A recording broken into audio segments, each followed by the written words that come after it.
प्यारे मित्रों, ओम नमस्ते। मैं आलोक कुमार पटवा आज आप सबके समक्ष चर्चा करने वाला हूँ। घेरण संहिता में वर्णित जो 3 प्रकार के ध्यान बताए गए हैं वे ध्यान कौन कौन से हैं, और साथ ही साथ हम जानेंगे उन ध्यान की प्रक्रियाओं में किनका किनका चिंतन करना चाहिए तथा कौन सा ध्यान किस ध्यान से कितनी गुना श्रेष्ठ है।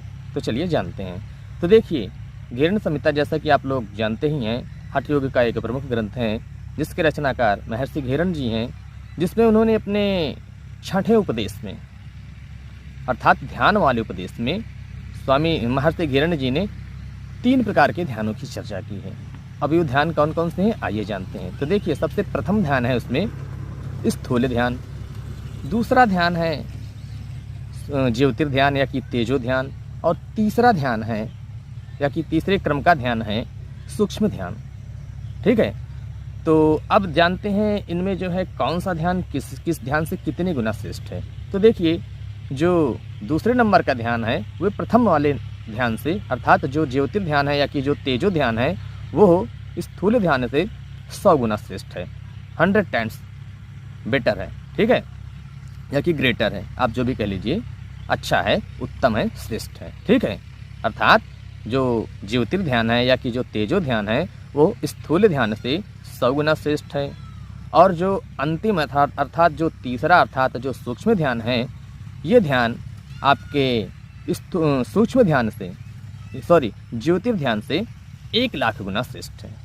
एक बार इसको फिर से समझते हैं। स्थूल ध्यान से तेजो ध्यान या कि ज्योतिर्ध्यान 100 गुना श्रेष्ठ है, और ज्योतिर्ध्यान से सूक्ष्म ध्यान 1 लाख गुना श्रेष्ठ है। ठीक है, ये तो हमने देखा ध्यान के 3 प्रकार, ध्यान के 3 प्रकारों के नाम देखे और देखा कौन सा ध्यान किस ध्यान से कितने गुना श्रेष्ठ है। ठीक है, अब देखते हैं किस ध्यान में किनका चिंतन करना चाहिए। तो स्थूल ध्यान जो कि प्रथम ध्यान है, इसमें गुरु का ध्यान करना चाहिए, मूर्तिमान गुरु या कि इष्ट का ध्यान करना चाहिए, या कि ईश्वर के जिसको आप अपना इष्ट मानते हो उनकी मूर्ति का ध्यान करना चाहिए, या कि फोटो इत्यादि का ध्यान करना चाहिए, चित्र इत्यादि का ध्यान करना चाहिए। और जो दूसरा ध्यान है अर्थात जो ज्योतिर्ध्यान है, उसमें ब्रह्मा जी का ध्यान करना चाहिए। अब देखिए, जो ब्रह्मा जी का ध्यान करते हैं तो इससे लाभ क्या प्राप्त होता है, इसमें आपको अपनी आत्मा का साक्षात्कार प्राप्त हो जाएगा। द्वितीय ध्यान में अर्थात जो ज्योतिर्ध्यान है, जिसमें यदि साधक ब्रह्म का चिंतन करता है तो साधक को अपने आत्मा का ज्ञान हो जाता है, आत्मा का साक्षात्कार प्राप्त हो जाता है। ठीक, और जो अंतिम तथा तीसरे नंबर का जो ध्यान है, उसमें जो है कुंडलिनी शक्ति का ध्यान करना चाहिए। इससे क्या होता है, कुंडलिनी शक्ति का जागरण होता है।